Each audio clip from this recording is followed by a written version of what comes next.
चालू करते हैं। कुछ 70 तक आ गए थे। थक तो आप लोग गए होंगे, तो थकने से तो काम चलेगा नहीं भाई। मैं भी थक गया, बट मेरे थकने से भी काम नहीं चलेगा, आपके थकने से भी काम नहीं चलेगा। अगर मैं भी थक गया तो भी दिक्कत, आप भी थक गए तो भी दिक्कत। तो इस जगह तो दोनों को नहीं थकना भाई। तो लास्ट के कुछ क्वेश्चन है, आज लास्ट लेक्चर होगा आपका कंसोलिडेशन का।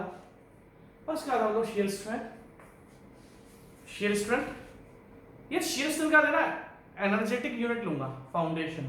और फाउंडेशन के बाद जो हमारी छोटी छोटी यूनिट बची है उनको ले लेंगे। ऐसा नहीं कि फाउंडेशन के बाद आपका कंप्लीट हो जाएगा, 2 यूनिट तो है आपकी फाउंडेशन के बाद भी। उसको पहले अभी अपन ना शेयर स्ट्रेंथ तो फाउंडेशन पहले करेंगे, क्योंकि वो थोड़े से बोरिंग टॉपिक है। तो पहले अपन अपना एनर्जेटिक लेवल वाली यूनिट कर लेते हैं, उसका अपन उस पर पढ़ेंगे। ठीक है, ठीक है भैया। तो हम 70 तक पहुंच गए थे ना, समथिंग कुछ ये तो कर दिया था हमने। 70 तक पहुंच गया था मैं शायद। कहाँ गया क्वेश्चन, ये भी कर लिया था। हाँ ये कर लिया था मैं, किसी तरीके से याद है मुझे। अरे 100% ये भी कर लिया था 4 टाइम्स, वही सेम क्वेश्चन। ये भी कर लिया था। फील्ड अंदर ये भी कर लिया था, 7 सेंटीमीटर 4 सेंटीमीटर वाला कर लिया था। ये कर लिया, चलिए जाते हैं यहाँ से हमें स्टार्ट 72। ठीक है, ठीक है, क्वेश्चन देखो। जैसे कि मैंने आपको चीज बताई है, क्वेश्चन पढ़ो। Within the consolidation process of a saturated clay, ये वही क्वेश्चन है। Within the process of consolidation process, मतलब within the consolidation process of a saturated clay, क्या कॉन्सेप्ट है इसका कि भैया इनिशियल कंप्रेशन होता है, सॉइल का इफेक्टिव स्ट्रेस इंक्रीज हो जाता है, बट सॉइल का जो इफेक्टिव स्ट्रेस इंक्रीज होता है वो पूरे सॉइल पर ना लगकर ओनली पोर वाटर प्रेशर पर लगता है। देखो बात क्या है, सॉइल पर जो इफेक्टिव स्ट्रेस लगा, जो इंक्रीज हुआ था, वो पहले सॉइल ग्रेन्स पर ना लगकर किस पर जाता है, वो सॉइल ग्रेन्स पर ना लगकर पहले पोर वाटर प्रेशर पर जाता है। और जैसे ही जब पोर वाटर प्रेशर जो इंक्रीज हुआ होता है इफेक्टिव स्ट्रेस, और जब पोर वाटर प्रेशर डिक्रीज हो जाता है तो वापस से वो इफेक्टिव स्ट्रेस सॉइल ग्रेन्स पर लग जाता है। कहने का मतलब क्या है कि जब पूरे सॉइल मास का इफेक्टिव स्ट्रेस बढ़ता है तो वो शुरुआत में पोर वाटर प्रेशर पर पहुंचता है, और जब पोर वाटर प्रेशर डिसिपेट हो जाता है तो वापस से वो सॉइल ग्रेन्स पर लगने लग जाता है। कहने का मतलब क्या था, इफेक्टिव स्ट्रेस जो बढ़ा था वो सॉइल के ऊपर ही है। डिफरेंस ये है कि पहले वो पानी पोर वाटर प्रेशर पे आता है, और जब पोर वाटर प्रेशर डिसिपेट होता है फिर वो वापस से सॉइल ग्रेन्स पर आ जाता है। तो जितना इंक्रीज हुआ था वो पूरा का पूरा सॉइल ग्रेन्स पर आ जाता है। तो कहने का मतलब क्या है, within the consolidation process of saturated clay, option देखो, within the concentration process of a saturated clay both neutral pressure, नहीं, न्यूट्रल प्रेशर का मतलब क्या होता है, पोर वाटर प्रेशर। आपको याद होगा कि न्यूट्रल प्रेशर और पोर वाटर प्रेशर सेम चीज है, मैंने आपको इफेक्टिव स्ट्रेस वाली यूनिट में पढ़ाया था। तो न्यूट्रल प्रेशर या पोर वाटर प्रेशर तो डिक्रीज होता है, अब ध्यान से देखना, ग्रेजुअल इंक्रीज इन इंक्रीज नहीं होता है न्यूट्रल प्रेशर, कंसंट्रेशन में डिक्रीज होता है। Gradual decrease in the neutral pressure, second option देखो, gradual decrease in the neutral pressure, बिल्कुल सही बात है, and a gradual increase in the effective stress take place and sum of the two is constant। देखो जी मैंने जो आपको बात बोली कि सॉइल पर इफेक्टिव स्ट्रेस इंक्रीज हुआ था, पहले वो पोर वाटर प्रेशर पर जाता है, धीरे धीरे जैसे पोर वाटर प्रेशर डिक्रीज हो जाता है तो वो जो इफेक्टिव स्ट्रेस इंक्रीज हुआ ना वो ओवरऑल सॉइल मास पर आपका लगता रहता है। दैट मींस कहने का मतलब क्या है, and sum of the two is constant। बिल्कुल सही बात है। ठीक है, नेक्स्ट क्वेश्चन करते हैं, ये मैंने पहले भी आपको बताया था। 73, the slope of E log P, अभी P क्या है मैं आपको बता देता हूँ, गलत लिखा मैंने, the slope of E log sigma effective stress, E log sigma। अब आपको पता है, याद है ना, E log sigma, याद है कि नहीं याद, कुछ ऐसा याद है ना। इसकी जो स्लोप हम निकालते हैं वो क्या होती है, compression index. E log sigma, ये बहुत इंपॉर्टेंट क्वेश्चन है, ध्यान रखना। E log sigma कर्व से हम क्या डिटरमाइन करते हैं, कंप्रेशन इंडेक्स सीसी, याद है ना, कंप्रेशन इंडेक्स को हम डिटरमाइन करते हैं, भूलने तो नहीं हो ना। ठीक है, नेक्स्ट क्वेश्चन बच्चों वाला क्वेश्चन है यार, यहीं से मैंने आपको कंप्रेशन इंडेक्स निकालना सिखाया था। ई जैसे क्या था, कंप्रेशन इंडेक्स क्या था, ऐसे डेल ई मतलब change in volt ratio upon में लॉग सिग्मा 2 पाई सिग्मा 1, है ना, ये मैंने आपको बताया था, आप लोग यहां से बिल्कुल बताया था। तो इसी ये कहां से निकालते हैं, इसी ई लॉग सिग्मा कर्व से निकालते हैं। ठीक है, नेक्स्ट क्वेश्चन बच्चा वाला क्वेश्चन है। Next question, two sample specimen, यार ये कैसे ऊपर नीचे रहता है, two specimen of clay and clay B. देखो दो क्ले हैं आपके पास, Two samples of clay A and clay B are tested in consolidation apparatus. आपके पास दो सॉइल सैंपल है, एक क्ले A है एक क्ले B है। इन्होंने क्ले A की वैल्यू क्या देके रखी हुई है, कोएफिशिएंट ऑफ वॉल्यूम कंप्रेसिबिलिटी का है ना, कोएफिशिएंट ऑफ वॉल्यूम कंप्रेसिबिलिटी या कोएफिशिएंट ऑफ वॉल्यूम चेंज की A सॉइल की वैल्यू देके रखी है, B सॉइल की वैल्यू देके रखी है। इन्होंने कोएफिशिएंट ऑफ कंसोलिडेशन की वैल्यू देके रखी हुई है A सॉइल की एंड B सॉइल की भी देके रखी है। Then the ratio of KA by KB, देखो मैं आपको बताता हूं इन्होंने क्या कर रखा है, दो सेल लेकर रखी एक मेरे को है, एक सेकंड मुझे क्वेश्चन, मैं क्वेश्चन अपना साइड में देख लेता हूं क्योंकि ऊपर हो गया मुझे सॉल्व करना पड़ेगा, एक सेकंड वेट करो, ठीक है। ठीक है, मैं क्वेश्चन नंबर कौन सा ये 75, क्वेश्चन नंबर 75, ठीक है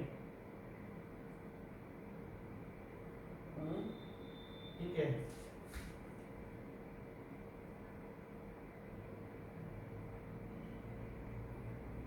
यार इसमें 75 अलग कुछ, अच्छा ठीक है ठीक है ठीक है ठीक है ठीक है 74 एक्चुअली, अच्छा सॉरी 74 है, मैं 75, एनीवेज ठीक है। देखो मैं आपको दिखा देता हूं भाई, दो सॉइल सैंपल है आपके पास, एक क्ले ए है और एक क्ले बी है, ठीक है भाई बराबर ठीक है। क्ले ए की कोएफिशिएंट ऑफ वॉल्यूम चेंज की वैल्यू दे रखी है, क्ले बी की कोएफिशिएंट ऑफ वॉल्यूम चेंज की वैल्यू दे रखी है, ठीक है। क्ले ए की कोएफिशिएंट ऑफ कंसंट्रेशन की वैल्यू दी रखी हुई है, क्ले बी की भी कोएफिशिएंट ऑफ कंसंट्रेशन की वैल्यू देकर रखी है। तो अब हमको रेशियो डिटरमाइन करना है परमेबिलिटी ऑफ सॉइल ए, हमें रेशियो किसका डिटरमाइन करना है, permeability of soil A, permeability of soil B. तो आपको बहुत अच्छी तरीके से पता है कोएफिशिएंट ऑफ कंसंट्रेशन का फार्मूला क्या है, permeability upon unit weight of water multiply by coefficient of volume change. तो अगर आप यहां से आपको के ए और के बी की वैल्यू चाहिए तो ध्यान से देखो, यहां से देखो, अब देखो यूनिट वेट ऑफ वाटर तो सेम है, तो इसको कैंसिल करो, तो यहां से के ए अगर मैं निकालना चाहूं तो वो हो जाएगा C V A into M V A. तो ये बच्चों वाला क्वेश्चन आपको दैट वैल्यू पुट करनी है, दैट मींस के ए बाय के बी की जो वैल्यू मेरे पास आएगी वो के ए और के बी की वैल्यू मेरे पास आ जाएगी। देखो डायरेक्टली ऑपोजिशन होगा ना, सी वी और ये वॉल्यूम, ये तो डायरेक्टली ऑपोजिशन हो गए, तो that means C V A into M V A upon में सी वी बी कोएफिशिएंट है ना।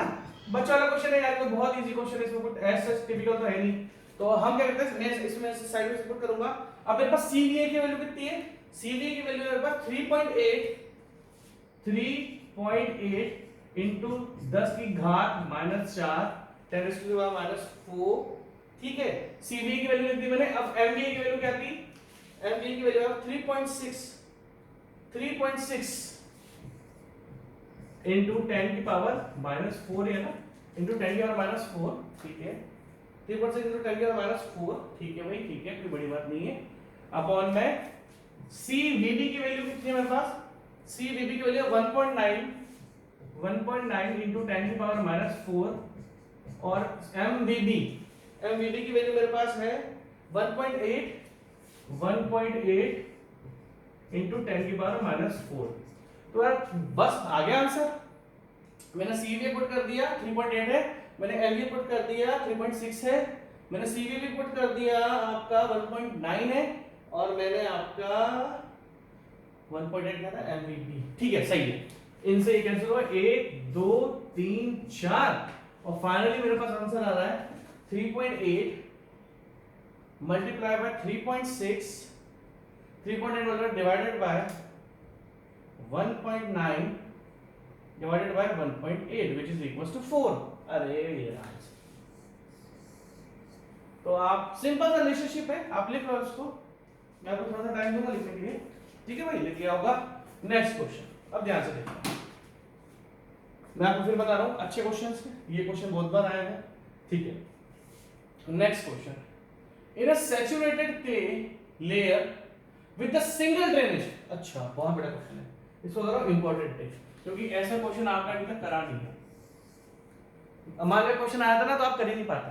अब ध्यान से देखना, in a saturated clay layer, ये अंदर जी पता नहीं क्या लिखा है, in a saturated clay layer with single drainage at top. देखो ध्यान से देखना, ये एक सॉइल लेयर है, आपको सिंगल ड्रेनेज और डबल ड्रेनेज के बारे में या वन वे ड्रेनेज या टू वे ड्रेनेज के बारे में आपको बहुत अच्छी तरीके से पता है। आप बोलोगे हाँ सर बहुत बेहतरीन तरीके से आपने पढ़ा रखा, मैं बोलूंगा थैंक यू, ठीक है। तो in saturated clay layer with the single drainage, अब ड्रेनेज जो हो रहा है ना पानी का, वो यहां से हो रहा है, यहां से पानी बाहर आ रहा है। At its top, the pore water pressure would be maximum at the pore water pressure would be maximum at its, ये गलत लिखा हुआ है, ठीक है, अब ध्यान से देखना। देखो क्या बोला है, एक सॉइल सैंपल है, सॉइल सैंपल के ऊपर से पानी ड्रेन हो रहा है, सॉइल सैंपल के ऊपर से पानी ड्रेन हो रहा है, ठीक है जी। अब ऊपर से पानी ड्रेन हो रहा है तो इसने आपसे पूछा है कि इस पूरे सॉइल सैंपल में, इस पूरे सॉइल सैंपल में पोर वाटर प्रेशर कहां पर होगा। देखो भाई सॉइल तो पूरी सैचुरेटेड है, इन अ सैचुरेटेड क्ले, भाई सॉइल तो आपकी पूरी सैचुरेटेड है, पूरी सॉइल में पानी है, बट पानी निकल कहां से रहा है, टॉप से। तो इस हिसाब से पूछा है कि भैया मुझे बताओ कि पोर वाटर प्रेशर कहां पर मैक्सिमम होगा। तो उसके लिए आपको कॉन्सेप्ट याद रखना पड़ेगा फ्लूइड मैकेनिक्स का, कि वाटर फ्लो कहां से होता है। Water flow always take place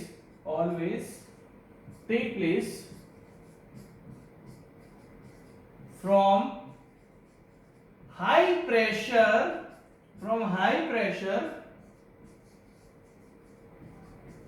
to low pressure। ये लाइन लिख लेना भाई, हमें fluid mechanics to low pressure, हमें ये चीज अच्छी तरीके से पता होनी चाहिए कि जो पानी का फ्लो होता है, वाटर का फ्लो होता है या किसी भी लिक्विड का फ्लो होता है, वो हाई प्रेशर से लो प्रेशर तक मूव करता है। मान लो कहीं पर ज्यादा प्रेशर हेड है, कहीं पर कम प्रेशर हेड है, तो पानी हाई प्रेशर हेड से लोअर प्रेशर हेड की तरफ मूव करता है, सिंपल सी बात है। अब मुझे एक बात बताओ, पानी कहां से, देखो water flow always take place from high pressure to lower pressure.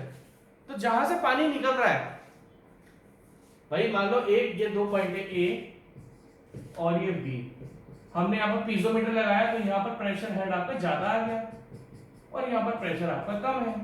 तो इसका मतलब क्या दर्शा रहा है, इसका मतलब ये दर्शा रहा है कि आपको जब फ्लो ले रहा है ना, अब देखो यहां पर तो हाई हेड है और यहां पर लो हेड है। पीजोमीटर का आप जानते हो, मुझे बताने की जरूरत नहीं पीजोमीटर क्या होता है, मैंने आपको इफेक्टिव स्ट्रेसेस में भी जबरदस्त पीजोमीटर बताया, ठीक है। तो आप देख सकते हो यहाँ पर हाई हेड है, यहाँ पर लो हेड है, तो पानी कहां से कहां फ्लो रहा होगा सर, हाई हेड से लो हेड की तरफ। इधर पानी यहाँ पर आ गया, अब पानी देखो कहां से निकल रहा है, पानी यहां से निकल रहा है, दैट मींस ये जो इसका बॉटम पोर्शन है जहां से पानी नहीं निकल रहा, देखो ध्यान से, in a saturated clay layer with single drainage, अब ड्रेनेज कहां से, टॉप से, the pore water pressure would be maximum at, actually पानी यहां से निकल रहा है तो यहां पर 100% लो प्रेशर है, लो पोर प्रेशर है, लो प्रेशर है, लो पोर प्रेशर है, और कहां से नहीं निकल रहा है, यहां से। दैट मींस ये जो जोन है ना आपका, ये हाई पोर प्रेशर का है, हाई पोर प्रेशर का जोन है, और जहां से पानी निकल गया ना, ये लो प्रेशर जोन है। और मैं आपको एक चीज और बता देता हूं, लो प्रेशर जोन, जब यहां से पानी निकल रहा है ना, तो यहां पर पोर प्रेशर 0 हो जाता है। जब यहां से पानी, मैं कह रहा हूं ये टॉपिक ना हमने लेक्चर्स के दौरान पढ़े हैं, अरे मैं तो अपनी कमियां भी एक्सेप्ट करता हूं, ऐसा थोड़ी हूं मैं कि भाई साहब अगर ये टॉपिक मैंने आपसे कंसल्टेशन में आपसे डिस्कस करा है, बट पोर प्रेशर कहां पर 0 हो रहा है, कहां पर मैक्सिमम है, ये चीजें मैंने आपसे डिस्कस करी नहीं है, मैं तो स्वीकार करता हूं इन चीजों को। अब यही चीज अभी क्वेश्चन तो मैंने खुद ने दिया आपको, मैं चाहता था क्वेश्चन नहीं देता, क्यों तो पढ़ाया नहीं, क्यों ना, ऐसा नहीं भैया, पर मुझे चीटिंग नहीं करनी, चीटिंग नहीं कर सकता मैं। तो देखो लेक्चर में इतना डिटेल पढ़ने के बाद भी ऐसे छोटे छोटे टॉपिक छूट जाते हैं, क्योंकि फिर क्वेश्चंस बताते हैं कि भैया पढ़ो, तो हमने फिर इसको पढ़ा, ठीक है। तो भाई आप समझ में आ गया आपको सारी चीजें, ये आपको लिख लो, ये किसी भी किताब में लिखा हुआ नहीं मिलने वाली है लाइन, ये क्वेश्चन डायरेक्ट एग्जाम में आते हैं, और आप बिलीव करोगे क्वेश्चन एग्जाम का आया हुआ क्वेश्चन नहीं है, तभी तो लिया मैंने कि भाई साहब जब हमने पढ़ा तब भी इस चीज का हमने डिस्कस नहीं करा, और क्वेश्चन आकर रखा हुआ है, तो भैया फिर तो कॉन्सेप्ट बताना पड़ेगा, ठीक है। अब ऐसे ही तो सेंट ड्रेन्स के साथ भी हुआ कि सेंट ड्रेन्स मैंने आपको लास्ट लेक्चर में बढ़ाया था, बट मैंने दिया नहीं, तो फिर उससे क्या हुआ, सेंट ड्रेन का क्वेश्चन आ गया, तो फिर मेरे को वापस पढ़ाना पड़ा, सेंट ड्रेन्स मुझे पढ़ाने पड़े कल के लेक्चर में, ठीक है। एनीवेज समझ में आ गया। तो अब अगर मैं इससे बात करूं, जहां से पानी निकलता है वहां पर आपका पोर प्रेशर 0 हो जाता है, और जहां से पानी नहीं निकलता, रुक जाता है, वहां पर पोर प्रेशर मैक्सिमम होता है, ये चीज आपको हमेशा याद रखनी है। तो यहां पर अगर मैं बोलूं the pore pressure would be maximum at the bottom, ये डायग्राम बना लो। हाई पोर प्रेशर जहां से पानी नहीं निकल रहा और जहां से पानी निकल रहा है वहां पर लो पोर प्रेशर, कहने का मतलब है पानी का निकल गया ना बाहर सॉइल के, तो अब पोर प्रेशर जीरो हो जाता है, डिसिपेट हो जाता है पूरा का पूरा, क्योंकि निकल गया ना पानी तो डिसिपेट हो चुकी है पोर प्रेशर। ठीक है, next question, question number 76, a saturated clay stratum of thickness 10 meter bounded array भैया, अच्छा क्वेश्चन, इतना बढ़िया क्वेश्चन है ना कि आप इस क्वेश्चन में पहचान ही नहीं पाओगे, आप 100% गलती कर दोगे, 100% गलती करके आओगे इस क्वेश्चन में। इसको भी करो इंपॉर्टेंट टिप, ये क्वेश्चन आपके एग्जाम में आ गया ना, आप इस क्वेश्चन को 100% गलत करके आने वाले हो, पूछो कैसे। अ सैचुरेटेड क्ले स्ट्रेटम मतलब सॉइल की लेयर है ऑफ, अरे भैया मेरे मोबाइल के ऊपर क्या रख दिया मैंने, ठीक है, a saturated clay stratum of thickness 10 metre, एक सैचुरेटेड क्ले है 10 मीटर थिकनेस की है, bounded on top and bottom, bounded on top and bottom by medium pores sand. अब ध्यान से देखना, एक क्ले की स्ट्रेटम है, सॉइल लेयर है, इस क्ले की जो थिकनेस है वो आपकी 10 मीटर है, इसके ऊपर आपने क्या करा, कोर्स सॉइल सैंड की, यहां पर भी सैंड लगा दी और यहां पर भी सैंड लगा दी, सैंड सैंड, और याद रखना सैंड आपकी पोरस होती है, पोरस मतलब पानी उसमें से निकलता है, परमेबल होती है, पानी निकलता है इसके अंदर से, ठीक है। क्ले लेयर थी 10 मीटर थिकनेस की, bounded on top and bottom by medium coarse layer, has a coefficient of consolidation, अब इन्होंने कोएफिशिएंट ऑफ कंसोलिडेशन दे दिया आपको 0.002 मीटर सेंटीमीटर स्क्वायर पर second. If this stratum is subjected to loading, इस पर आपने लोड लगाया, it is likely that it would undergo 50% of its primary consolidation in. Sir question समझ में नहीं आया, मैं आपको बता देता हूं, नहीं आता समझ में। देखो एक क्ले की लेयर है, उसके ऊपर नीचे आपने सैंड की लेयर लगा रखी है, अब यहां पर सैंड पता है आपको क्या दर्शा रहा है, सैंड में से पानी निकलता है। अब ध्यान से देखना, bounded on top and bottom by medium coarse sand has a coefficient of consolidation if this stratum is subjected to loading. अब ध्यान से देखना भाई, एक क्ले की लेयर थी, ऊपर नीचे सैंड लाकर रखी हुई है, अगर ऊपर नीचे आपने सैंड लाकर रखी है और अब आपने क्या लगा दिया इस पर, भाई साहब आपने अब इस पर लगा दी लोडिंग, तो अब पानी निकलना स्टार्ट हो जाएगा, वाटर का एक्सपल्शन स्टार्ट हो जाएगा। जब वाटर का एक्सपल्शन आपका स्टार्ट हो जाएगा तो मुझे आप बस ये बता दो कि पानी वन वे है या टू वे है, बस आप मुझे इतना बताओ। बोलोगे सर किसको बना रहे हो, दोनों तरफ सैंड है, sand is permeable, sand is porous, sand से पानी निकलेगा। तो सर जब आप इस सॉइल सैंपल पर लोडिंग लगाओगे ना और आपने दोनों तरफ सैंड लगा रखी है ना, कहने का मतलब पता है क्या है, दोनों तरफ से पानी निकलेगा, टू वे ड्रेनेज है। कहने का मतलब मैं आपको बताता हूं, टू वे ड्रेनेज है आपका ये। कहने का क्या मतलब हुआ, कहने का मतलब ये हुआ कि आपकी soil two way drainage condition में है और इस चंट चालाक ने कहीं पर भी ये नहीं लिखा कि टू वे ड्रेनेज है। आपको क्वेश्चन से समझना पड़ेगा भाई साहब कि ये टू वे ड्रेनेज का केस है। इस चंट चालाक ने कहीं नहीं लिखा कि टू वे ड्रेनेज का क्वेश्चन है ये। आप सोचो कितना चंट चालाक है ये।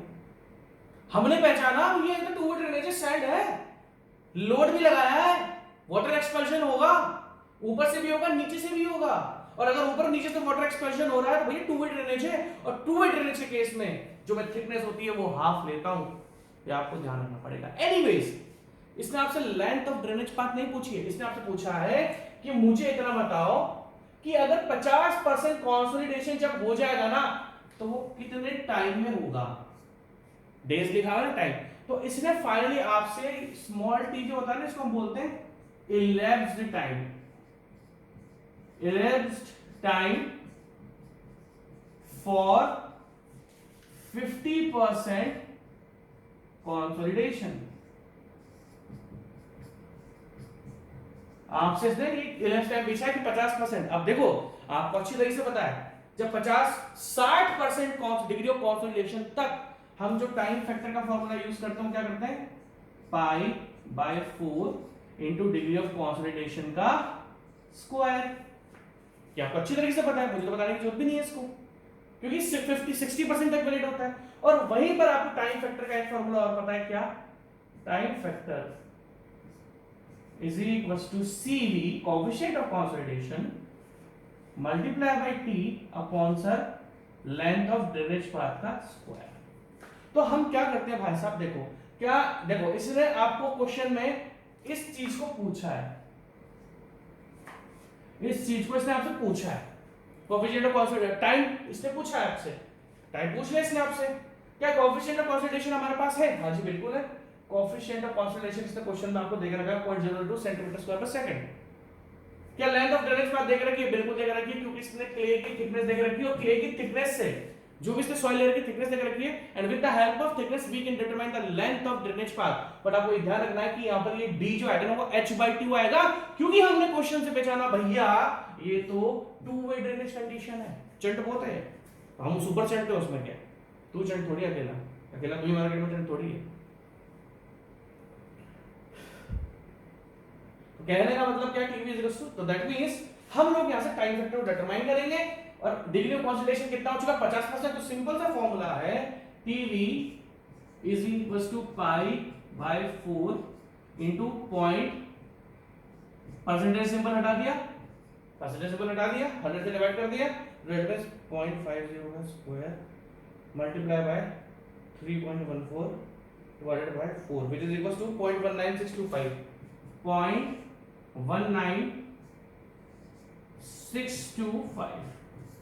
0.19625। ठीक है भाई साहब, आप बोलोगे ठीक है भाई साहब, ठीक है। अब यहाँ पर हम टाइम फैक्टर में एक बार फिर क्रॉस चेक करूंगा, क्योंकि आपको पता है मेरी कैलकुलेशन माशाल्लाह बहुत ही वाहियात है, तो इसलिए मैं वापस से क्रॉस चेक करूंगा इस चीज को। तो दैट मींस 0.50 का square divided by 4 multiply by 0.19625। ठीक है, तो TV is equal to CV.T upon d square. यहां से मैं टाइम फैक्टर डिटरमाइन कर चुका हूं। अब ध्यान से देखना, मैं कुछ चीजों को पुट कर रहा हूं, अरे यार कैंसिल नहीं कर सकता, अच्छा याद आ गया। ठीक है, अब ध्यान से देखना, TV कितना चुका है मेरे पास, टाइम फैक्टर 0.196 ले लेते हैं, is equals to coefficient of consolidation कितना दे रखा है? 0.002, 0.002। ठीक है, अब ध्यान से आप एक चीज देखोगे, तो यहां पर इन्होंने कोएफिशिएंट ऑफ कंसोलिडेशन है ना सेंटीमीटर में देके रखा हुआ है, और जो हम length of drainage path use कर रहे हैं वो मीटर में देके रखी है। तो हम दोनों को सेंटीमीटर में कन्वर्ट कर लेते हैं, ताकि ऊपर नीचे की यूनिट बराबर हो जाए। देखो ना, इन्होंने कोएफिशिएंट ऑफ कंसोलिडेशन को 0.02 सेंटीमीटर स्क्वायर पर सेकंड देके रखा हुआ है, और हम जो लेंथ ऑफ ड्रेनेज पाथ लेंगे मीटर्स में, तो हमने ऊपर वाले को चेंज नहीं करा, तो हमने क्या करा, कोएफिशिएंट ऑफ कंसोलिडेशन को तो सेम पुट कर दिया 0.002 मल्टीप्लाई बाय 11 टाइम, यही टाइम हमको फाइंड करना है, अपॉन में हम लोग अब क्या करेंगे, अपॉन में हम लोग length of drainage path, metre को मैं सेंटीमीटर में कन्वर्ट कर रहा हूं। अब ध्यान से देखना, टू वे ड्रेनेज के लिए जो लेंथ ऑफ ड्रेनेज पाथ होती है वो होती है h/2, h कितना देगा है 10, ये मीटर में है, ये मीटर में है, इसको किस में कन्वर्ट करो, सेंटीमीटर्स में, डिवाइडेड बाय 2 का होल स्क्वायर। लो भाई साहब, समझ रहे हो मेरी बात या नहीं समझे? बोले नहीं सर नहीं आ रही, अरे ऐसे कैसे नहीं आ रही भैया? ठीक है, तो ये सारी वैल्यूज मैंने पुट कर दिया आपके सामने, तो दैट मींस 1000 डिवाइडेड 500 का स्क्वायर, ठीक है, मल्टीप्लाई बाय 0.196, ठीक है, डिवाइडेड बाय यार यूनिट का गड़बड़ लग रही है मुझे, मुझे एक बार चेक करने दोगे क्या लेके रखा हुआ है? मुझे शक है सेंटीमीटर स्क्वायर नहीं है, क्योंकि आंसर बहुत बड़ा आ रहा है मेरा।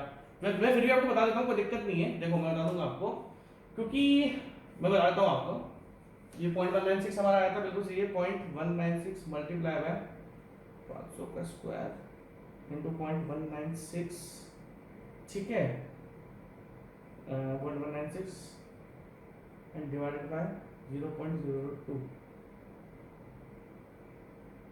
तो ये आपके पास आ रहा है, टाइम आ रहा है आपके पास किसमें, सेकंड में। याद रखना कि टाइम आपके पास किसमें आ रहा है, सेकंड में, टाइम आ रहा है आपके पास सेकंड में। समझ में आ रही है बात, नहीं आ रही? यहां पर मैंने कोएफिशिएंट ऑफ कंसोलिडेशन किसमें रखा हुआ है, सेंटीमीटर स्क्वायर पर सेकंड में, इन्होंने आंसर किस में देकर रखा है, डेज में। पहले तो मुझे एक बार ये क्रॉस चेक करने दो, क्या इन्होंने सेंटीमीटर स्क्वायर ही वैल्यू लेकर रखी है, तो मैं चेंज नहीं कर, देखो टाइम मेरा जो टाइम आ रहा है ना वो आ रहा है 2 4 5, देखो 2 4 5 1 2 2 4 5 1 2 3 4 5 1 2 3 4 5, ठीक है। मेरा टाइम पीरियड आ रहा है इन सेकंड्स, ये मेरे सेकंड्स हैं। अब मुझे इनको डेज में कन्वर्ट करने के लिए क्या करना पड़ेगा भाई, एक दिन में कितने घंटे, भाई एक दिन में कितने घंटे, 24 घंटे। सेकंड्स में ये डे में कन्वर्ट कर रहा हूं, एक दिन में कितने घंटे, 24 घंटे। अब एक घंटे में कितने मिनट्स, 60 मिनट। एक घंटे में कितने मिनट, 60 मिनट। और एक मिनट में कितने सेकंड, 60। तो मेरा जो आंसर आ रहा है वो आ रहा है 283.56 डेज। मेरा आंसर आ रहा है 283.56 डेज। अब देखता हूं आंसर क्या है, 283। ये लो जी भाई साहब, मतलब मेरे यूनिट कन्वर्जन बिल्कुल सही है, लिख लो पूरा का पूरा। मतलब ये सेंटीमीटर स्क्वायर में ही देकर रखा हुआ है क्योंकि हमारा आंसर आ चुका है, लिख लो इसको पूरा, इंपॉर्टेंट क्वेश्चन है ये। ठीक है भाई, नेक्स्ट क्वेश्चन यहां से देखते रहना, अच्छे अच्छे क्वेश्चंस हैं, ठीक। ठीक है, नेक्स्ट क्वेश्चन गिवन, यार ये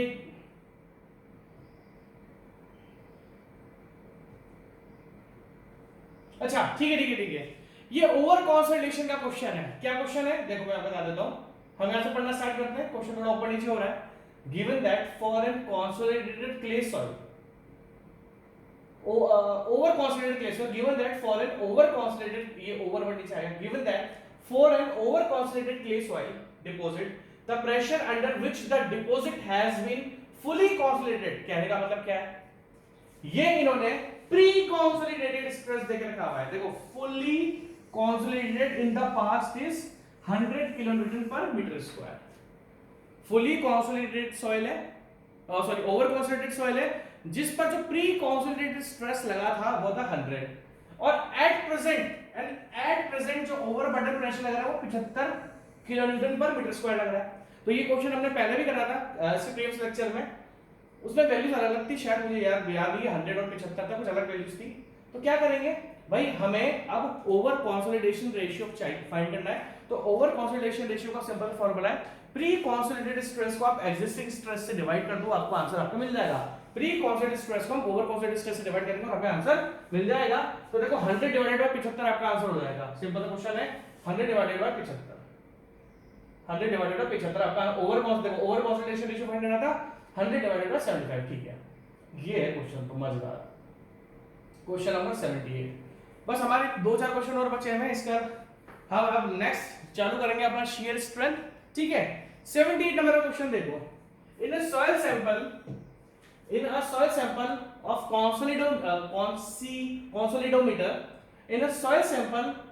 consolidometer test pore pressure is, ठीक है। अब भूल जाओ सारी बातें,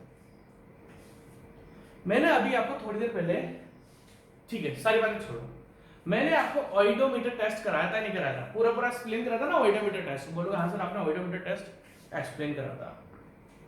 तो जब मैंने आपको ऑइडोमीटर टेस्ट एक्सप्लेन करा था भाई साहब, तो मैंने आपको एक ऑइडोमीटर टेस्ट में एक चीज बताई थी, क्या कि हम ऑइडोमीटर टेस्ट में ऊपर और नीचे पोरस स्टोन्स लगाते हैं। याद करो, जब मैंने आपको कंसोलिडेशन टेस्ट बताया था या ऑइडोमीटर टेस्ट बताया था, तो मैंने आपको क्या बताया था कि जो भी हमारे पास ऑइडोमीटर था, सॉइल सैंपल के ऊपर और नीचे हम लोग पोरस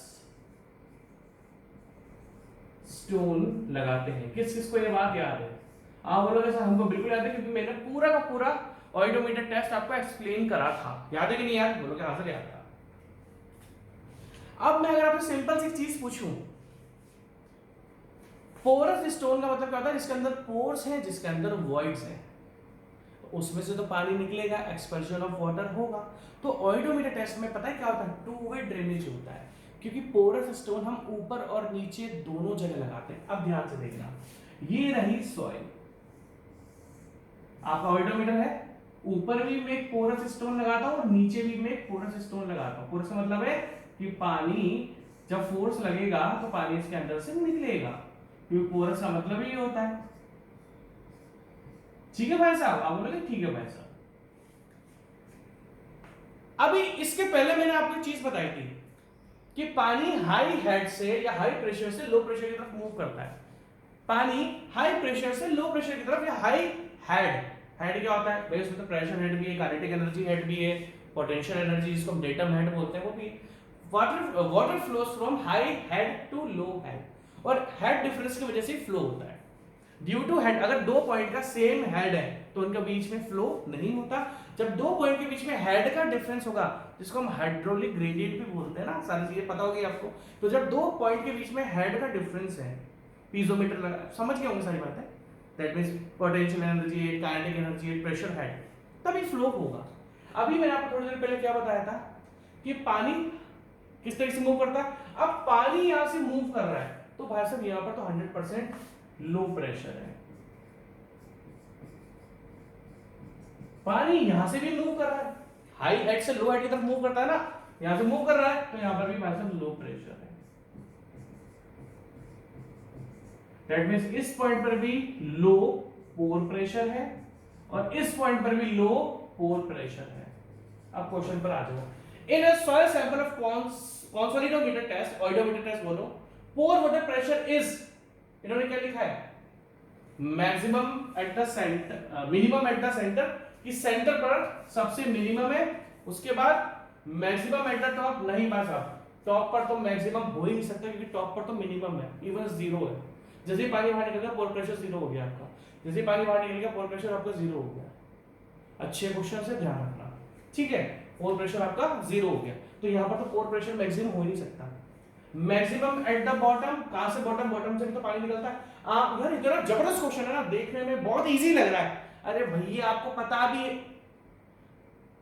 कैसे ये क्वेश्चन कर लोगे आप, ऑइडोमीटर टेस्ट आपने अगर पढ़ा ही नहीं होगा तो। मैंने तो आपको ऑइडोमीटर टेस्ट पूरा पूरा पढ़ाया था, मेरा तो पूरा पूरा हक है बोलने का कि याद करो कि ऑइडोमीटर की जो सॉइल सैंपल हम लगाते हैं, सॉइल सैंपल के ऊपर भी हम पोरस स्टोन रखते हैं, नीचे भी हम पोरस स्टोन रखते हैं। बोला था नहीं बोला था, बोलोगे हाँ से बोला था। ऊपर पोरस स्टोन रख रहे हैं तो ऊपर से पानी निकल रहा है, नीचे पोरस स्टोन रख रहे हैं नीचे से, दैट मींस ऑइडोमीटर टेस्ट होता है उसमें टू वे ड्रेनेज है आपका। जब आपको ऑइडोमीटर टेस्ट ही नहीं पता होगा तो आपको कैसे पता लगेगा कि टू वे ड्रेनेज की बात कर रहा है। आपको पता ही नहीं होगी बात ये कि ऑइडोमीटर टेस्ट में टू वे ड्रेनेज होता है, आपको पता ही नहीं चाहिए भाई, कैसे पता होगा जब हमने पढ़ा ही नहीं है। तो इस क्वेश्चन को आप कर ही नहीं पाओगे, चाहिए कितना भी इजी क्वेश्चन हो। ये क्वेश्चन आप तब करवाओगे जब आपको ऑइडोमीटर का कॉन्सेप्ट पता हो, ठीक है, नहीं तो छोड़ो। तो भाई मिनिमम एट द सेंटर, अभी हम सेंटर पर नहीं आ रहे हैं। मैक्सिमम एट द टॉप, नहीं, टॉप पर लो प्रेशर है क्योंकि हाई से लो जाता है, यहां पर भी पानी का मूवमेंट हो रहा है तो हाई से लो की तरफ, तो ये दोनों पॉइंट तो लो प्रेशर वाले हैं। फिर हाईएस्ट कौन सा हुआ, मैक्सिमम एट द सेंटर। यहां इस पॉइंट पर आपका प्रेशर मैक्सिमम है क्योंकि यहां से पानी मूव नहीं कर रहा। हाई हेड, अब ध्यान से देखना पानी कैसे मूव कर रहा है, देखो प्रेशर यहां पर आपका मैक्सिमम है। अब देखना पानी हाई हेड से, पानी हाई हेड से या हाई प्रेशर से लो प्रेशर तक मूव करता है, तो यहां से पानी इस तरीके से मूव कर रहा है ना, यहां से पानी इस तरीके से मूव कर रहा है ना, तो पानी मूव कहां से कर रहा है भाई साहब, सेंटर से कर रहा है। सेंटर से इधर की तरफ जाके बाहर निकल रहा है, सेंटर से इधर की तरफ जाके बाहर निकल रहा है, तो जहां से पानी निकलना स्टार्ट हो रहा है तो वो तो हाई हेड वाला होगा ना, high pressure. But that means in a soil sample of consolidometer test, pore water pressure is maximum at the center. आपने क्या मजाक समझा भाई कंसंट्रेशन यूनिट को? एक यूनिट के 80 क्वेश्चन करा, वैसे तो मैं जनरली कराते ही हूं इतने, बट मैं आपको 60 या 70, यहाँ पर 80 क्वेश्चन जा रहा हूं मैं, 80 क्वेश्चन क्रॉस करने वाला हूं मैं कंसोलिडेशन में, ठीक है। चलो एनीवेज लिख लो इसको, थोड़ा सा काम आ जाएगा आगे, ठीक है जी। नेक्स्ट क्वेश्चन, नेक्स्ट क्वेश्चन ध्यान से देखना, लिख लिया, ठीक है। इतने बेहतरीन बेहतरीन क्वेश्चन छाट के लाया हूं ना, और ये क्वेश्चन अगर मैं आपको नहीं कराऊंगा तो आपसे नहीं होंगे, आप ट्राई करके देख लेना, तभी तो मैं करा रहा हूं आपको। अगर ये आप लोग कर लेते तो मैं कराता क्यों, नहीं करूंगा। अगर आपको जिसको डाउट है क्वेश्चन देख लो, आप ये क्वेश्चन देख लो, कर लो, टाइम दे रहा हूं मैं आपको, सामने से हट गया मैं, कर लो इस क्वेश्चन को, बिल्कुल करो यार। आपको मैंने पूरा कॉन्सेंट्रेशन पढ़ा दिया, मेरे को लगता है कॉन्सेंट्रेशन के हमारे 13 से 14 लेक्चर हो चुके हैं, क्वेश्चन को मिलाकर और कॉन्सेप्ट को मिलाकर 13-14 लेक्चर है आपके कॉन्सेंट्रेशन के। करो इस क्वेश्चन को, करो भाई, करो करो करो। हर चीज मेरे पे डिपेंड थोड़ी करोगे। मुझे मत देखो, अब इस क्वेश्चन को सॉल्व करो आप लोग। कौन कौन इस क्वेश्चन को सॉल्व कर लेगा? इजी सा क्वेश्चन है, बिल्कुल इजी सा, बट भैया कॉन्सेप्ट लगते हैं क्वेश्चंस करने में, कॉन्सेप्ट लगेगा इसके अंदर। जिनको लगता है कि भैया मैं तो धुरंधर हो गया कंसल्टेशन में, मैंने तो सारे क्वेश्चन कर लिए, इस क्वेश्चन को सॉल्व कर लो भाई। टाइम दे रहा हूं मैं आपको, मैं दे रहा हूं ना टाइम, मत देखो, आप क्वेश्चन सॉल्व करो पहले, ठीक है? कर लिया होगा या नहीं करा होगा, मैं बोलता हूं आपने नहीं करा, मुझे पता है ना, मेरा वेट करोगे, आप नहीं करोगे क्वेश्चन, मैं जानता हूं आपको, ठीक है? अभी भी टाइम कर लो, मना नहीं करूंगा, मुझे पता है नहीं करोगे आप, मेरा ही वेट करोगे, ठीक है? A fully saturated clay sample is placed in a consolidometer। अब आपको चीज बताया क्यों मैंने आपको कंसोलिडेशन टेस्ट या ऑइडोमीटर टेस्ट पढ़ाया था, क्योंकि मुझे पता था उससे जबरदस्त क्वेश्चन आने वाला है, एक एक क्वेश्चन आने वाला है उसका। देखो, a fully saturated clay sample, specimen मतलब sample, is placed in a consolidometer and subjected to, अब ध्यान से देखना भैया क्या हुआ है, आपका ऑइडोमीटर टेस्ट है, याद करो ऑइडोमीटर टेस्ट में क्या करते हैं, धीरे धीरे लोड बढ़ाना, याद है इस जगह डायग्राम था, मैंने यहाँ पर लोड बढ़ाना स्टार्ट करा था, तो धीरे धीरे हमने क्या करा, कॉन्सोलिडोमीटर में लोड बढ़ाना स्टार्ट करा, क्योंकि कॉन्सोलिडोमीटर की बात हो रही है, एंड सब्जेक्टेड टू 200 किलोमीटर पर मीटर स्क्वायर। इन्होंने जो मैक्सिमम लोड लगाया पर यूनिट एरिया या इफेक्टिव स्ट्रेस बोलो, वो 200 किलोमीटर पर मीटर स्क्वायर का लगाया। After a period of time it was found that average pore pressure in the sample was 70 kilonewton per meter square. The percentage of consolidation reached then it was loading off. The percentage of consolidation reached then was a loading off. ये question की language समझ में नहीं आएगी आपको। अब देखो इसने क्या पूछा आपसे, मैं आपको एक सिंपल सी चीज बताता हूँ, बहुत इजी सा फॉर्मूला है इसका। एक लोड इन्होंने लगाया 200 किलोन्यूटन पर मीटर स्क्वायर, क्या कंसोलिडेशन एकदम से हो जाता है? हमने रिंग्स लगाई थी और 24 घंटे के लिए छोड़ा था ना, हमने रिंग्स लगाई 24 घंटे के लिए छोड़ा था। मान लो हमने ऑइडोमीटर टेस्ट में नीचे जो हैंगर होता है उसमें लोड लगाना स्टार्ट करा, वो इमेज ध्यान है ना आपको जो मैंने ऑइडोमीटर की बताई थी, हैंगर होता है, हैंगर में हम लोड लगाते रहते हैं, याद है?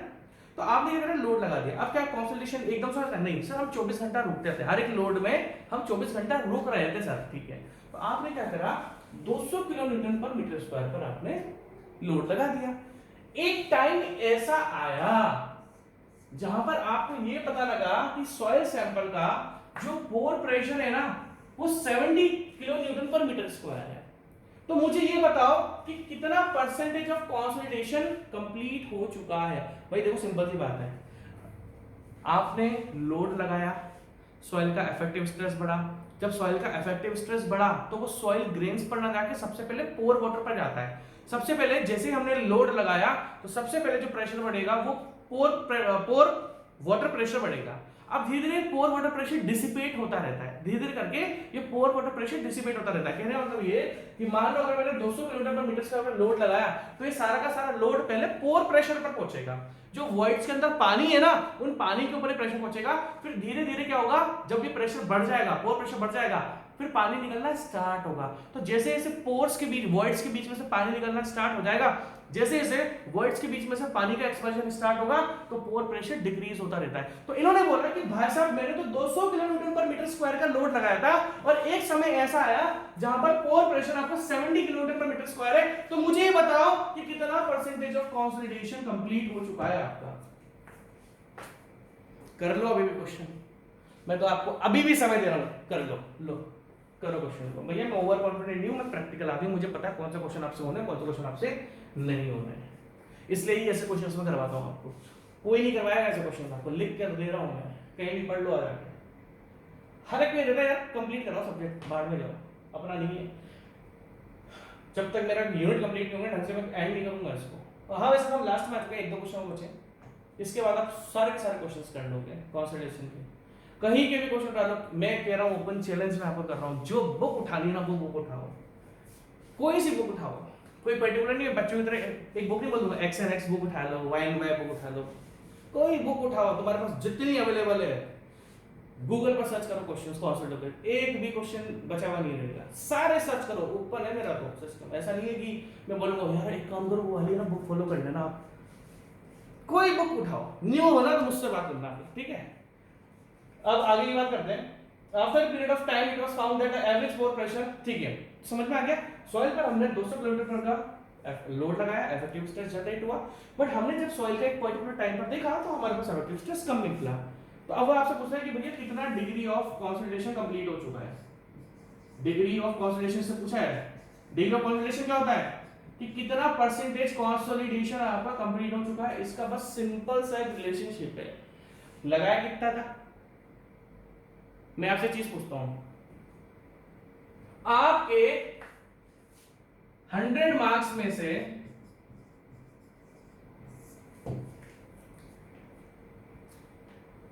100 मार्क्स में से 70% मार्क्स कम हो गए, 70% मार्क्स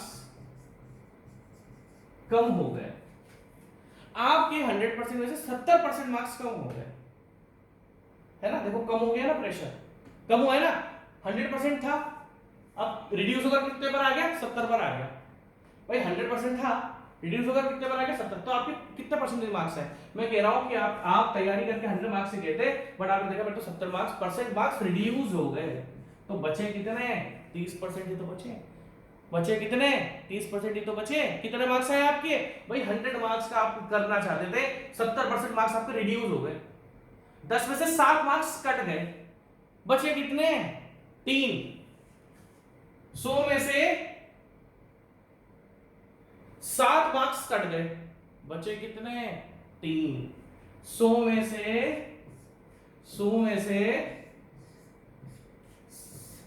7 मार्क्स कट गए, बचे कितने, 3।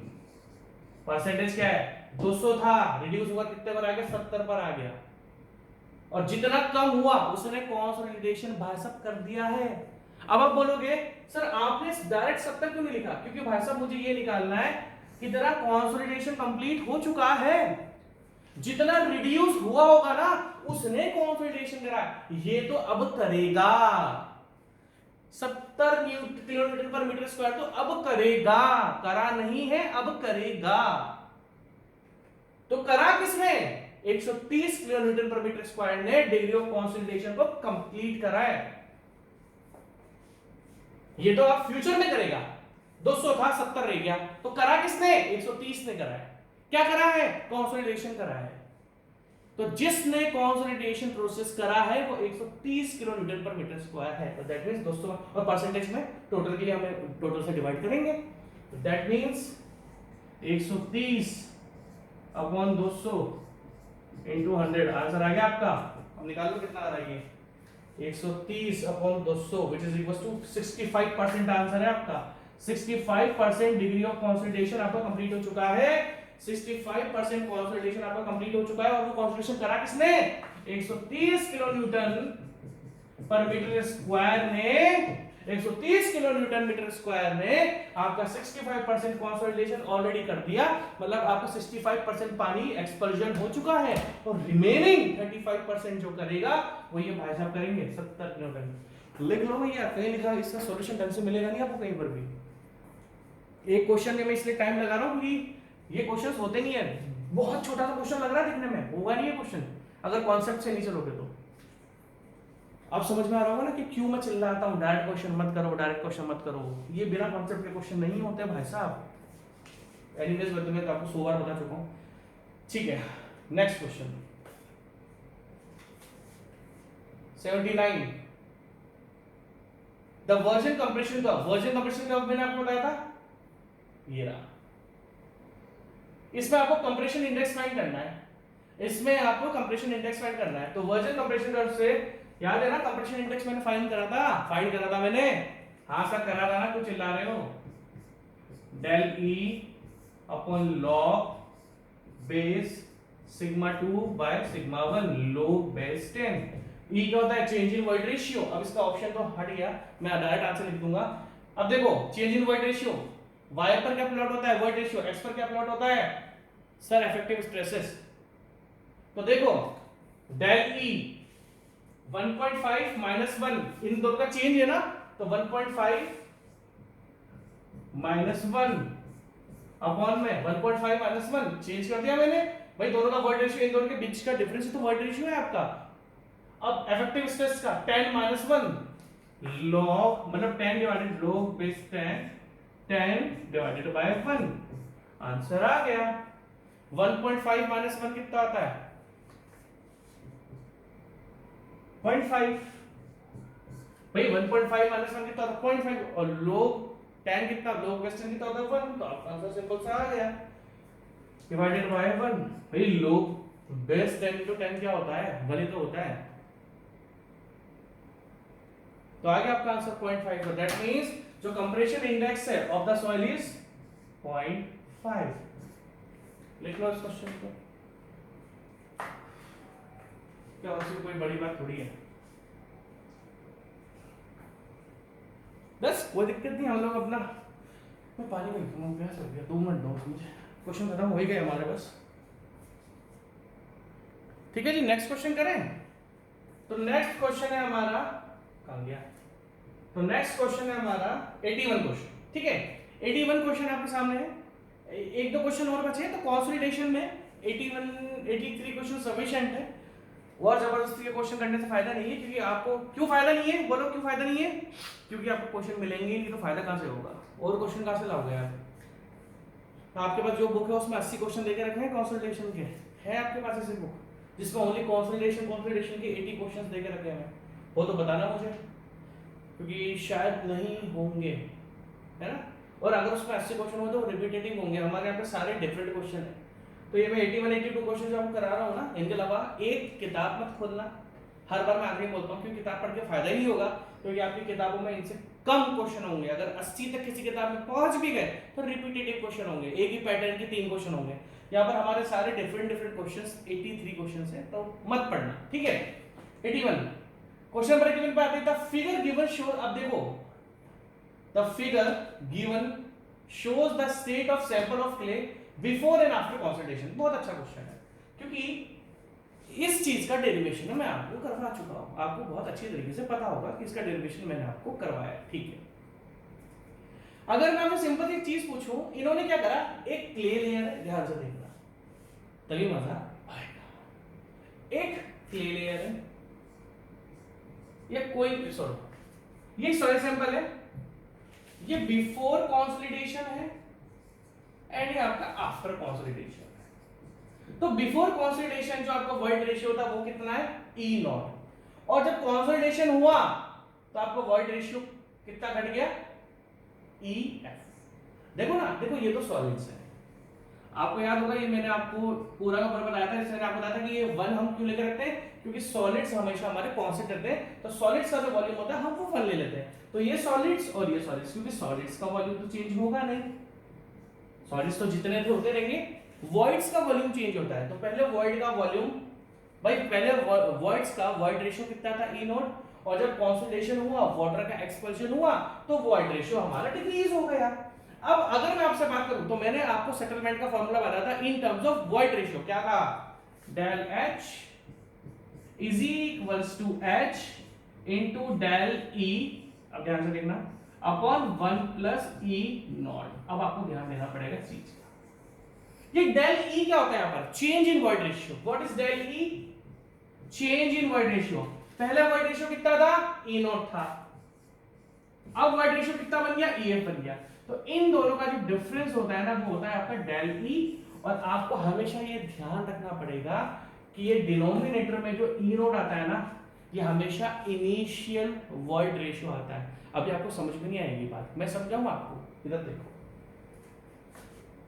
इस फॉर्मूले को देखो और इस फॉर्मूले को देखो अगर आपको दिख रहा है तो बोलो सेम है सर H दिख रहा है आपको इतना छोटा अरे आपको चकाचक दिख रहा है भाई साहब ठीक है ध्यान से देखना जो मैं आपको कंफ्यूजन दूर करना चाहता हूं भाई H क्या होता है टोटल डेप्थ ये कितनी डेप्थ है इसकी H सॉइल सैंपल की डेप्थ कितनी थी H ठीक है थिकनेस H डेली क्या होता है चेंज इन वॉइड रेशियो इस केस में ध्यान से देखना इस केस में ध्यान से देखना फिर बोल रहा हूं इस केस में चेंज इन वॉइड रेशियो क्या है भाई सर पहले इनिशियल E नोट था अब EF हो गया तो इन दोनों का डिफरेंस डेली होता है और नीचे 1 प्लस E नोट ये 1 प्लस E नोट के साथ मैंने आपको डेरिवेशन पूरा कराया था ठीक है अब ध्यान से देखना यहां पर इन्होंने देखो क्या लिखा हुआ है अगर आपको देना EF, अब मैं आपको एक केस और बताता हूं। आपको एक चीज ध्यान रखनी पड़ेगी कि ये EF भी आ सकता है। इस केस में EF इसलिए नहीं आएगा क्योंकि जिस सॉइल सैंपल को, अब ध्यान से देखना मेरा, जिस सॉइल सैंपल को मैंने यहां पर लिया है उसका इनिशियल वर्ड रेशियो कितना था E0। मान लो हम ये मान चलते हैं, अब ध्यान से देखना, तो इस क्वेश्चन का तो आंसर ये ही होगा जो कि आपका ये डी ऑप्शन देके रखा हुआ है। सी बी ऑप्शन को देके नहीं रखा हुआ क्योंकि डिनोमिनेटर में हमें इनिशियल वर्ड रेशियो चाहिए होता है और यहाँ पर ई फाइनल लेके रखा है। अब ध्यान से देखना, इस सॉइल सैंपल को आप भूल जाओ, मैं बोलता हूं कि इस सॉइल सैंपल को आपने फिर कंसोलिडेट करा और आपका वर्ड रेशियो अब यहां तक आ गया। देखो ध्यान से देखना, जो मैं आपको समझाने की कोशिश कर रहा हूं। अब क्या करा भाई, पहले वर्ड रेशियो इतना था, अब इतना रह गया। अब एक सेकंड देखो, पहले वर्ड रेशियो यहां से लेके यहां तक था, अब यहां से लेके यहां तक का हो गया। मैं मान रहा हूं कि वर्ड रेशियो और घट गया। अगर आपने इस केस को इस केस से रिलेट करा, अब ध्यान से सुनना मेरी बात, तो ध्यान रखना अब यहां पर E0 नहीं आएगा। अब क्योंकि अब यहां पर क्या, देखो मैं आपको चीज बताता हूं, ये एक ये सैंपल जब आपको कंसल्टेशन स्टार्ट नहीं हुआ था, तो कंसल्टेशन स्टार्ट नहीं हुआ, आपने कंसल्टेशन स्टार्ट करा और किसी भी स्टेज पर देखा भैया EF ठीक है, बट अगर मैं इसको अब इसके अगले वाली स्टेज से कंपेयर कर रहा हूं ना भाई साहब, तो याद रखना कि EF रोल में आ जाता है फिर, और रिलेशनशिप आपका फिर, अभी तो हमने इनिशियल से कंपेयर करा था इसलिए मैं E0 लिख रहा हूं, बट अगर मैं इसको और आगे इसके अगले से कंपेयर करूंगा ना, तो फिर ये EF आ जाएगा डिनोमिनेटर में। ये ध्यान रखना पड़ेगा भैया आपको, ये बहुत टिपिकल चीजें हैं। सरकारी है, सरकारी नौकरी की वैल्यू जानते हो ना,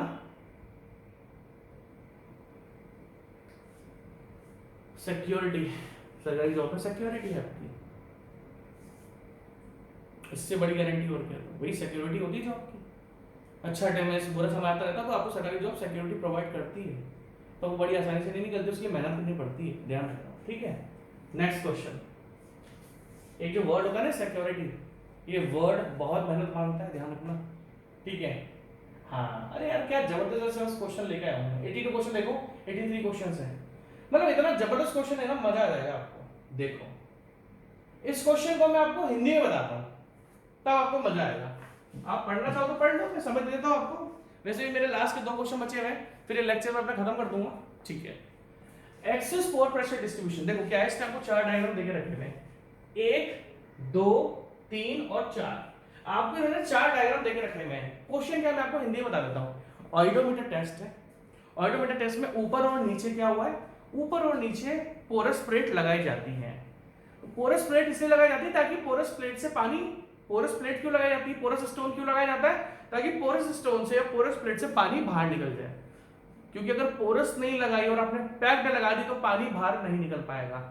क्या होता है, ऑइडोमीटर में हम सॉइल सैंपल के ऊपर और नीचे पोरस प्लेट या पोरस स्टोन लगा देते हैं ताकि जब कॉन्संट्रेशन हो तो पानी ऊपर से नीचे से निकल जाए। सही बात है, बोलना सही बात है।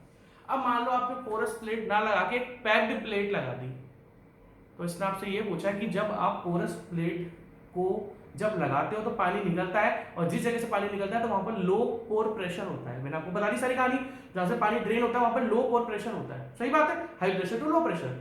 बट इन केस आपने पोरस प्लेट लगाना आप भूल गए। आप देखो क्वेश्चन, वेयर, अब इस पूरे क्वेश्चन को मत पढ़ो, which one of the figures refers to a situation where the operator forgot to put on the porous stone at the top and bottom of the sample। भाई साहब पोरस स्टोन ही लगाना भूल गया। पोरस स्टोन इसलिए तो लगाए जाते हैं ताकि पानी निकल जाए। पोरस स्टोन का मतलब जिसके अंदर पोर्स होते हैं, पोरस स्टोन का मतलब क्या होता है, जिसके अंदर पोर्स होते हैं। वो भाई तो पोरस स्टोन लगाना ही भूल गया। अब वो पोरस स्टोन लगाना भूल गया तो पानी तो निकल नहीं पाएगा, और पानी जब निकलता है टॉप और बॉटम से जब पानी निकलता है तब वहां पर पोर प्रेशर लो होता है। अब इस केस में पानी निकल ही नहीं पाएगा, तो दैट मीन जब पानी निकल नहीं पाएगा भाई साहब, तो हर, अब इस डायग्राम में देखो, तो हर जगह देखो, इधर पोर प्रेशर, इधर पोर प्रेशर, इधर पोर प्रेशर, इधर पोर प्रेशर, इधर पोर प्रेशर, हर जगह सेम है। अगर पोर प्रेशर निकल जाता तो देखो यहां पर पोर प्रेशर 0 हो गया, ये वैल्यू क्या दिखा रही है 0, यहां पर पोर प्रेशर 0 हो गया। बट इस जगह पोरस स्टोन, अगर पोरस स्टोन लगा देता तो टॉप से ही पानी निकलता, बॉटम से भी, और जहां से पानी निकलता वहां पर प्रेशर हो जाता लो, प्रेशर हो जाता लो। बट यहाँ तो पानी निकल ही नहीं पा रहा है, तो भैया same pore pressure across the thickness of soil sample. तो आपको मेरी बात समझ में आ गई? बहुत अच्छा क्वेश्चन है, मिलेगा नहीं ऐसे क्वेश्चन, कर लो। नेक्स्ट क्वेश्चन, अब क्वेश्चन नंबर लास्ट, अब खुद करना भैया, मैं तो थक गया। ऐसा ही है, डिग्री ऑफ कॉन्संट्रेशन का क्वेश्चन है, आप कर लेना। एनीवेज चलो एक क्वेश्चन, 82 क्वेश्चन मैंने आपको करा दिए हैं, एक क्वेश्चन आप करो अपने आप, ठीक है। एनीवेज अब हम मिलते हैं नेक्स्ट शीयर स्ट्रेंथ में। Take care, bye bye.